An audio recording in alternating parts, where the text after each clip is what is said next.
Fall had just started, and the weather in the area turned pleasantly cool, with refreshing breezes. In my opinion, it was the best type of weather, and it's definitely my favorite season. Last year was no different, and in early October, I decided to go out and buy some Halloween decorations to add a festive touch to my home. I had some free time before work, so I thought it was the perfect opportunity to prepare. I planned to set up the decorations as soon as I got home, but due to a sudden absence of one of my colleagues at work, I had to stay late. I couldn't leave until 7 p.m., which was much later than I had anticipated. I drove home quickly, and as soon as I arrived, I got straight to work. It was already starting to get dark, but with the outdoor lights I turned on, I had just enough light to continue. I started by hanging the orange lights around the bushes in the garden. While I was busy arranging them, a strange man suddenly appeared from the side of the house. My heart skipped a beat as he appeared without any warning, and without uttering a single word. I felt uneasy with the way he entered randomly, and I considered it to be rude. So I raised my voice with confidence and said, "Hey, you're on my property, can you leave?" The man looked at me with a blank expression and responded calmly, "Sure thing." He then slowly turned around and began walking towards the road. He seemed to be in his 40s, with short brown hair, and his way of walking was indifferent, like someone who was homeless and didn't care about anything in life. I went back to my task, but I couldn't ignore the man completely. He was wandering on the other side of the road, and I noticed him watching me several times. A shiver ran down my spine, so I finished setting up the lights quickly and went inside, where I felt safe again. Inside the house, I tried to reassure myself that this man was probably just a harmless homeless person who lacked a sense of boundaries. I made dinner and then went up to my room to watch TV in bed. A short time later, while I was engrossed in my favorite show, I heard a strange noise coming from downstairs. It sounded like something slowly sliding across the floor. I paused the TV and focused my hearing, but silence had returned. On any other day, I might not have cared about that noise and continued watching TV, but seeing that strange man earlier in the evening left me feeling uneasy. I decided to check it out myself, so I got out of bed and carefully went down the stairs. To my surprise, I found all the lights turned off, although I was sure I hadn't turned them off. I slowly moved towards the hallway, turned on the overhead light, and stood there for a moment, listening carefully to my surroundings. The rooms were completely quiet, except for a faint chill in the air that seemed to come from somewhere, as if caused by a light breeze. I moved towards the back of the house, and there I noticed the sliding glass door was wide open. My heart sank with anxiety as I realized the sound I had heard upstairs was the door being opened slowly. At that moment, I wasn't sure whether to run out of the house or go back upstairs to get my phone. I was in a state of total confusion. My heart was racing, and I decided to gather my courage and shout, "Hello? Who's there?" I stepped closer to the door and looked outside, but saw no one. When I turned back around, I caught the faint outline of a shadow moving in the darkened room opposite. There was someone standing there, completely concealed in the darkness. I gasped out loud, and it seemed my gasp had given away my position because the person started running towards me immediately. I only saw his face for a split second before darting out the open door. I was certain it was the same man I had seen earlier outside. I sprinted through the garden as fast as I could, my feet barely touching the ground as if I were escaping from a living nightmare. His footsteps were getting closer behind me, and panic surged within me. Finally, I reached the nearest house, banging on the door with all my might and screaming for help. Luckily, the owner opened the door quickly, and I rushed inside. I saw the man standing in their front yard, staring at me with piercing eyes and a cold expression. We immediately called the police, but the man vanished into the darkness before they arrived. After investigating, it became clear that the man had broken the lock on my door while I was at work, planning to sneak into the house that night. Had I not heard the door open or noticed him hiding in the shadows, things could have taken a far worse turn. That night was a lesson I would never forget about caution and safety.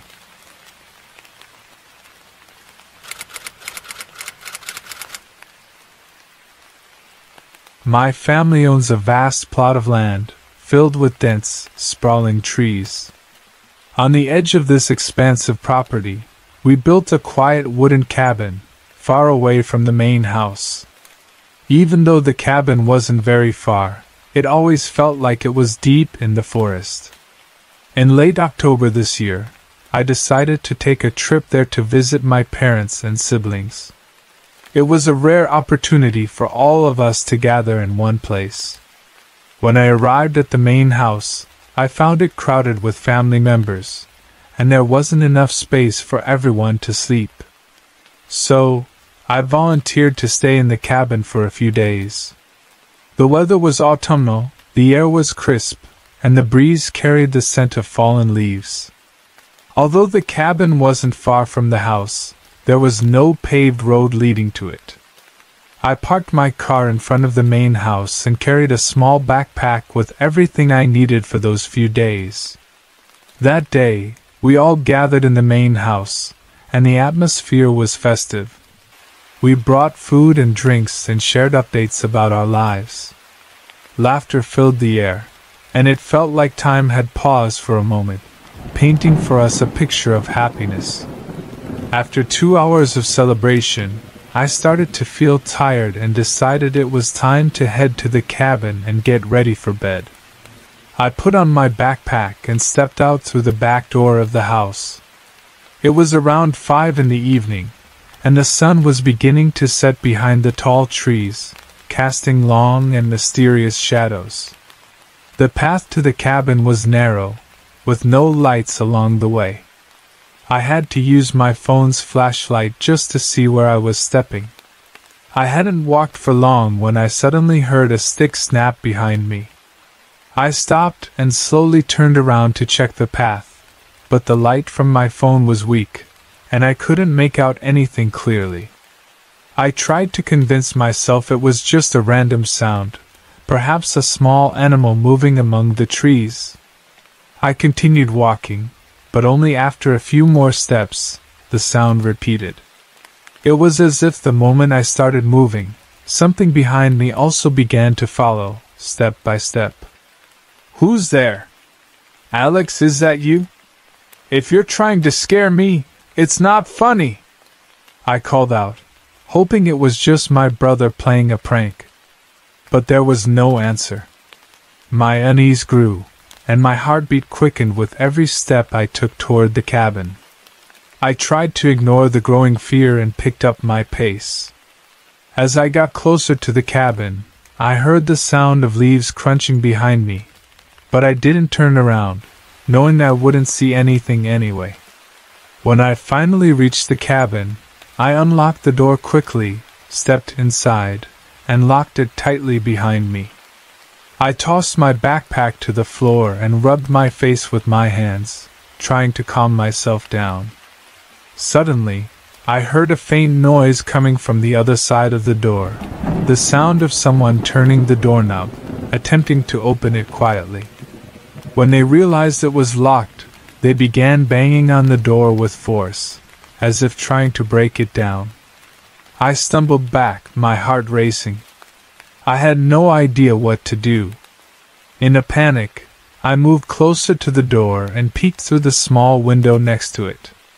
There, in the darkness, I saw a man wearing a dark jacket and heavy boots.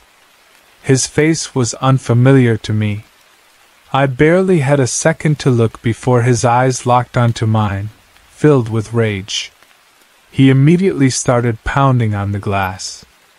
Out of nowhere, a shout echoed from the forest. The man froze, then abruptly turned and sprinted in the opposite direction. I stood frozen by the window, watching as he disappeared. Moments later, my brother Alex appeared, running up to the cabin. It turned out he had been watching me from a distance, and saw the man following me as I walked to the cabin. He had rushed back to the main house to ask my parents if they recognized him, and when they said no, he came running to help me. To this day, we've never seen that man again, and we don't know who he was or what he wanted that night. But the memory of that night still haunts me, a reminder that the forest, with all its quiet beauty, may hide secrets that cannot be anticipated.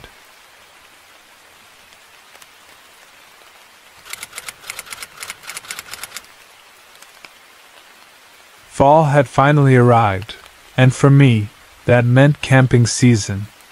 The forests around here turn shades of yellow and orange, and the air becomes crisp and fresh with a light breeze caressing the face.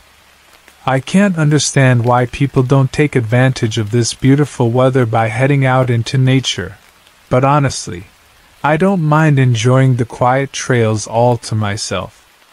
This year, I chose a familiar path that led to a campsite that almost no one ever visited. The spot was in the middle of the forest, and although it usually wasn't anything special, the beauty of the autumn trees made it look spectacular. When I got there, I immediately started unpacking my things and gathering firewood for the campfire. It was around 4 in the afternoon, which gave me about 3 hours before sunset. As I was wandering around the area, picking up the driest sticks I could find, I suddenly looked up and froze. There was a man standing among the trees about 30 feet from me. He was staring at me with a cold, emotionless gaze. The man was tall, wearing a flannel jacket and jeans. I waved at him, trying to appear friendly, but he just stepped back slowly and disappeared deeper into the woods, in a direction I hadn't explored before, assuming it was just more trees there. I felt uneasy seeing him wandering in the forest, and I couldn't think of a logical reason for his presence other than camping, but even that didn't seem right. I kept an eye on the surroundings for the rest of the time, but with the wind rustling the leaves, it was almost impossible to hear anything clearly, making the evening far from comfortable. As the sun set, I lit the campfire, and my dreams of a peaceful night faded away due to the growing sense of unease. Although I tried convincing myself that the man I saw wasn't up to anything bad, I couldn't shake the strange feeling I had. I kept looking in all directions, and sometimes I thought I saw the shadow of a person standing on the edge of the campfire's light, but it was so dark that I couldn't be sure. An hour later, the night became colder than I expected, so I moved inside my tent and snuggled up in my sleeping bag. The campfire gradually died down, and I was just beginning to relax enough to fall asleep when I suddenly woke up. My eyes opened abruptly as if something had disturbed me.